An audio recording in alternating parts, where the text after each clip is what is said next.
The music you are hearing is All Glory, Laud, and Honor with a hymn introduction arranged by Frederick Swann from Johann Sebastian Bach's Chorale Prelude BWV 735. It was recorded at the Riverside Church and can be found on the Gothic CD The Riverside Years, Volume 2, The Choir.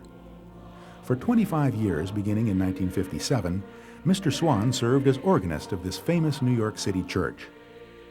In 1968, Mr. Swann was appointed Director of Music and Organist, and for the following 16 years conducted one of the most distinguished music programs in that city.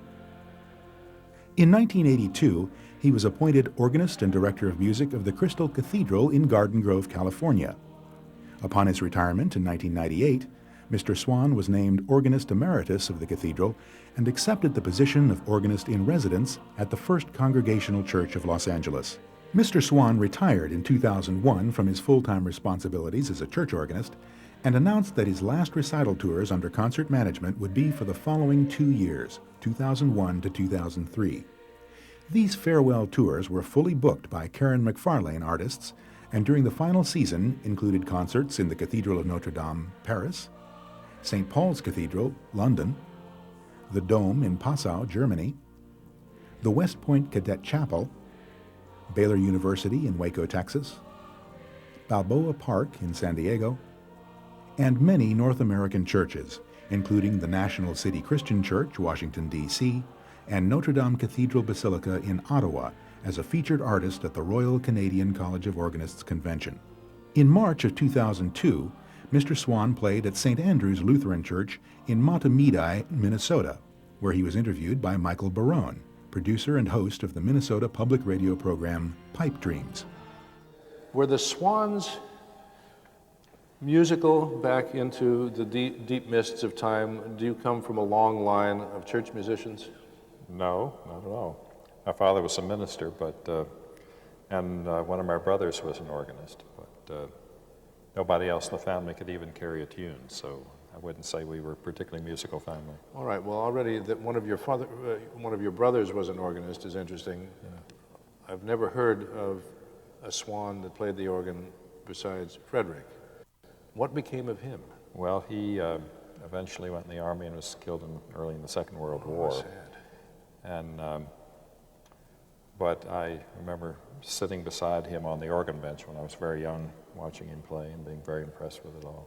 And because you had grown up in the church, you didn't want to rebel from what the family stood for. You wanted to keep right on with that sort of thing? Oh, absolutely, yes, of course.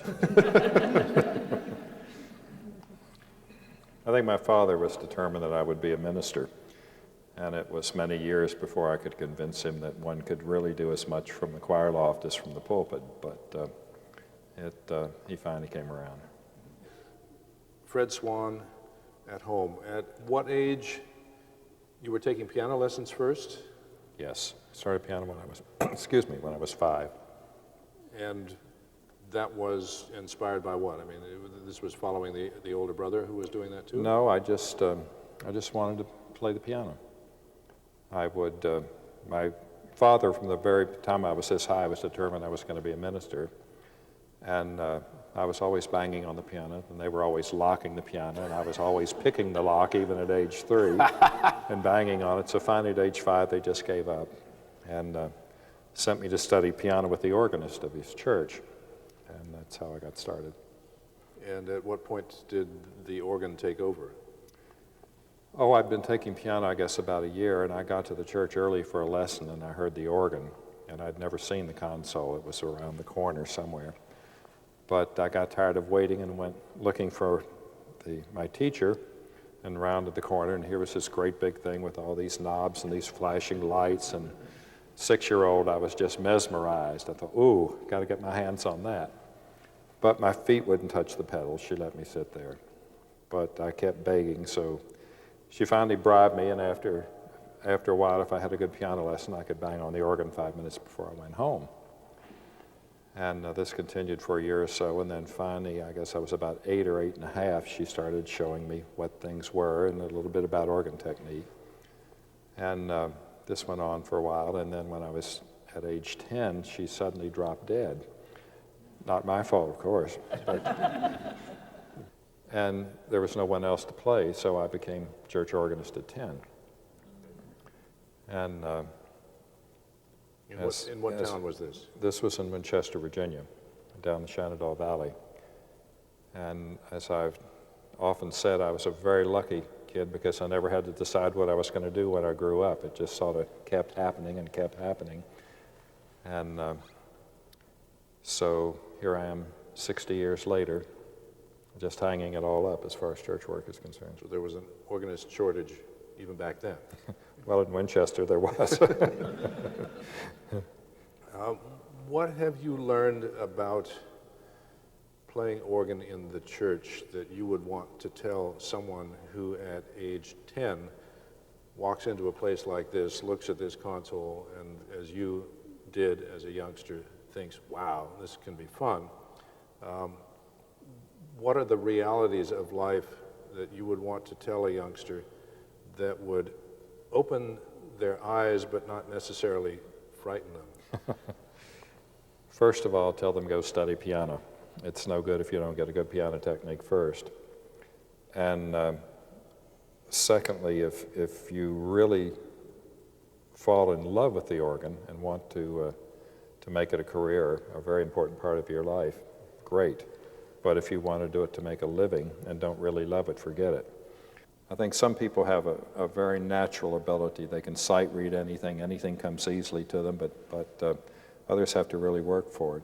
And I feel like I've worked for it. I've been very fortunate. I've been able to be in wonderful church positions, play magnificent instruments, give recitals all over the world, all that sort of thing. And mainly because I have been fortunate enough to have positions where people thought I ought to be able to play, so they'd ask me to play. But once you're there, it behooves you. You're required to work as hard as you can to try to make it worthwhile and worthy.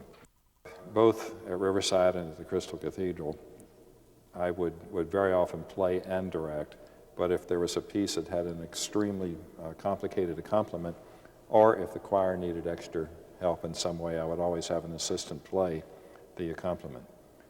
And once or twice with modern technology, I have even pre-taped the recording and then pushed the button and stood up and conducted. That's always good to see if the congregation's watching, if they're awake. But any of you have instruments like that where you can pre-record and the organ will play back? It's not a recording as such that comes through a speaker, but the organ itself will do exactly what you have done. You just have to remember what you've done. But two, one of the most important things is to enlist the help of the choir. Riverside Church in New York, the choir was spread all over the chancel, and the console was back in the corner. And if I really was concerned about a crescendo or a decrescendo, I would simply disappear into the console like this for a diminuendo, where I would raise way back for a crescendo. And there are little things like that. They love to watch signals.